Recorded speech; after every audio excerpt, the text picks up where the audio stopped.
What's up, CFO gang? It's your boy Jay Tuck. Real Cowboys fans, stand up and yo, do y'all know what it is this week? Do y'all know what it officially is this week? It is finally game week. We them boys. CFO gang, we've done a lot of work. We've done a lot of draft content.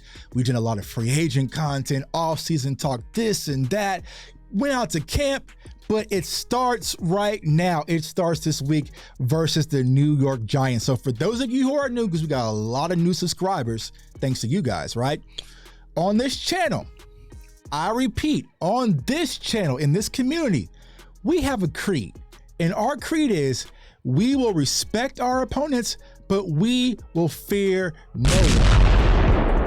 I repeat, we respect our opponents. We're going to do our weekly shows where we break down film, break down analytics, really lift up the hood and look at our opponents. But on Sunday, I don't give a damn about none of that. I don't give a damn about none of that. I want all the smoke. So we know we head to New York. Head to New York to play the New York Football Giants. And as I'm scouting the New York Football Giants, I noticed a lot of things. Now, granted, it's week one. A lot of things have changed from season to season, but I want to kind of go into some of the things from last year and kind of see, okay, what can we find that can really help us? So when you look at the New York Giants from last year's standpoint, right? We all know they're a playoff team. Daniel Jones got his bag. Daniel Jones. Daniel Jones getting his money. Daniel Jones, though, had a career high 3,200 passing yards, 15 touchdowns, and a 92.5% QBR last year. So, you know, overall, even though there's a lot of conversation when it comes to Daniel Jones, he's decent. He's not fully garbage. You know what I'm saying? He is a decent NFL quarterback, and it shows. That's the reason why the New York Giants has paid him. Someone they really didn't pay, though, Saquon Barkley, and it starts and it ends with Saquon. He is the engine. He's the steam behind the team when it comes to how this offense is going to move. It starts and it ends with Saquon. Saquon definitely deserves every last dollar, but he's a running back. But last year, Saquon was fourth in rushing. Now, they had some key additions this offseason, right? They got Darren Waller from the Raiders. Salute to Darren Waller and his, his wife, you know what I'm saying, Kelsey Plum. You know what I'm saying? Listen, Darren Waller, man, I salute any man who got a beautiful wife, bro. And you got a beautiful wife. Darren Waller, but we also know they went out and got the speedster and Jalen Hyatt in the NFL draft. So when it comes to their wide receiver core, that's been the huge question mark that a lot of people are talking for. They have Isaiah Hodgins. Last year, he had 4 touchdowns in the last 5 games, and he scored against us on Thanksgiving as well. Paris Campbell, Darius Slayton. So they got some guys. They don't have the guy, but they also have some guys. And also my guy, Wan'Dale Robinson, who was drafted in last year's class out of University of Kentucky, but he got injured. So they got some guys out there, but it's going to be interesting to see who really emerges as the guy. But one of the guys that they really have is their left tackle, Andrew Thomas, one of the top left tackles in the NFL. Now, on the right side, I was very high on Evan Neal, but Evan Neal didn't hit the ground running in his rookie campaign. So I know a lot of Giants fans and the people that we talk to are very optimistic about Evan Neal, but last year he didn't have the greatest rookie season. And John Michael Smith, the center, we talked about him in the draft, frequently out of Minnesota. He's going to be their starting center, and their left guard and their right guard. It's a little shaky, baby. So we're going to talk about that here in the film. Last year, 5th in sacks allowed, 49. 9th in turnovers. So they'll turn over the ball. They'll give it to you. And y'all know the Dallas Cowboys defense and Dan Quinn with those Lions. We get sacks and we make you turn over the ball. So that's definitely going to kind of work out in our favor. Now, I'm sure that was a key focus point to clean that up all camp and all season. But we'll see if that carries forward until its 2023 season. 37.82% on third down. So you got to make the New York Giants play behind the chains, right? Play behind the chains. Get them to 3rd and 7, get them to 3rd and 8, and then that's when the fun can really begin, because on third down conversion, that wasn't really their strong point last year. And then last year, as an offense, they averaged 21.5 points per game, 333.9 total yards, which was 24th in total offense in the NFL. So we're just focused on the offense today. Tomorrow's video, we will focus on the defensive side of the ball, but let's go ahead and get into the film session. So when you watch the Giants, right, their offensive coordinator, Mike Kafka, he's an offensive coordinator, been here in Kansas City, he's been kind of over the NFL, right? And salute to my guy, Okoye, he did a great film breakdown on their offensive coordinator as well. But, I went back to last year's Thanksgiving game. The very first thing I noticed, man, look at them uniforms, man. Look at them uniforms. Them uniforms is fire. I love them uniforms, man.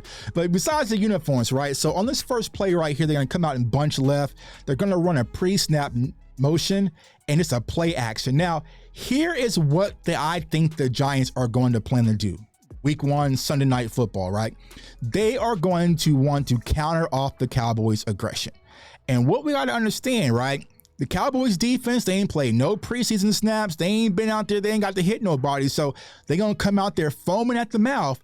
And this is what the Giants are going to do to slow down some of that aggressiveness. So you have, the wide receiver come here in motion, play action to Saquon, watch DeMarcus Lawrence. He comes downhill and boom, it's wide open, simple throw into the flat.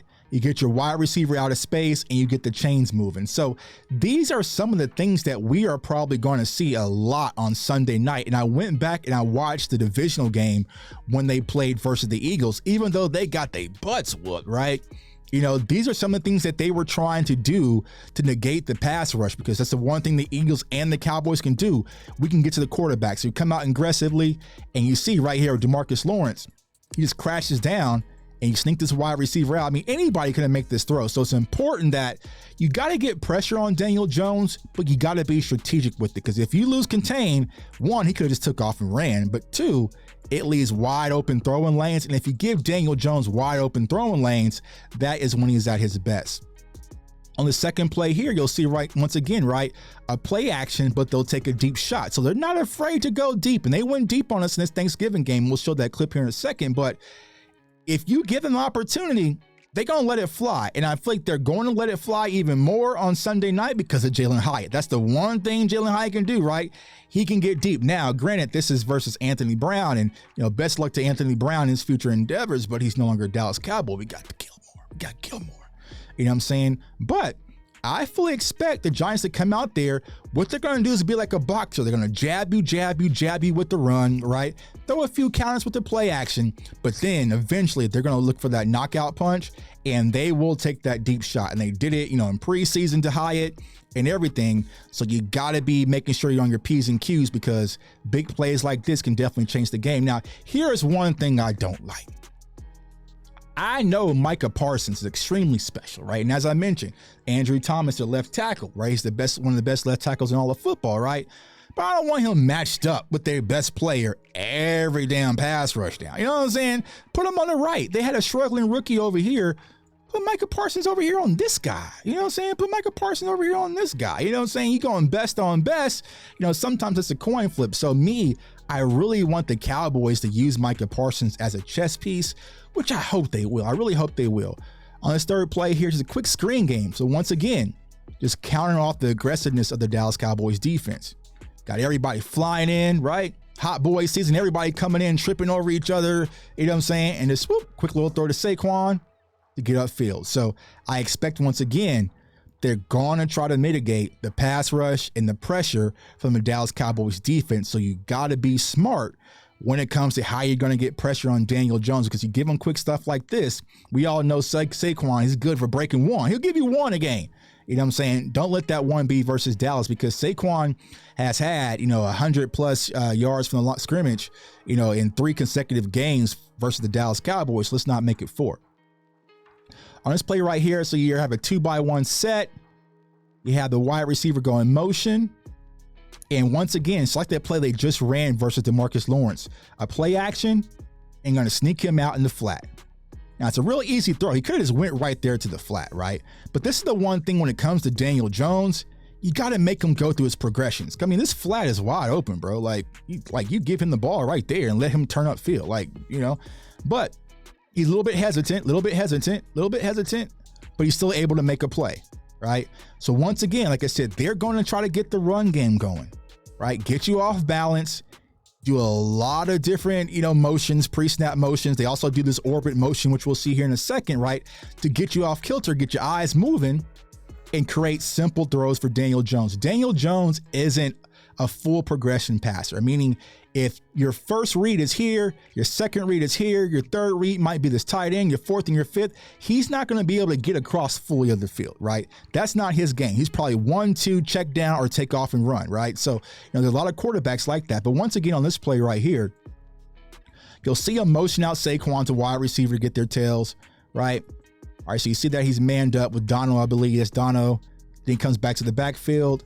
Boom. And then what they're going to do is this orbit motion right here, whoop, to get this matchup. And so Dono comes with this wide receiver. Now, they got to absolutely play they wanted, right? Because if you know what I'm saying, we family, I would take this matchup and give me Saquon Barkley the ball and get him out in space versus LVE. LVE, I love you, but one-on-one versus Saquon, I'm just not betting on you, LVE. Just not betting on you. So the pressure is able to get there, but they are going to do this frequently with this orbit motion. They did a lot versus Philly when I watched the Philly film. So once again, communication is going to be key.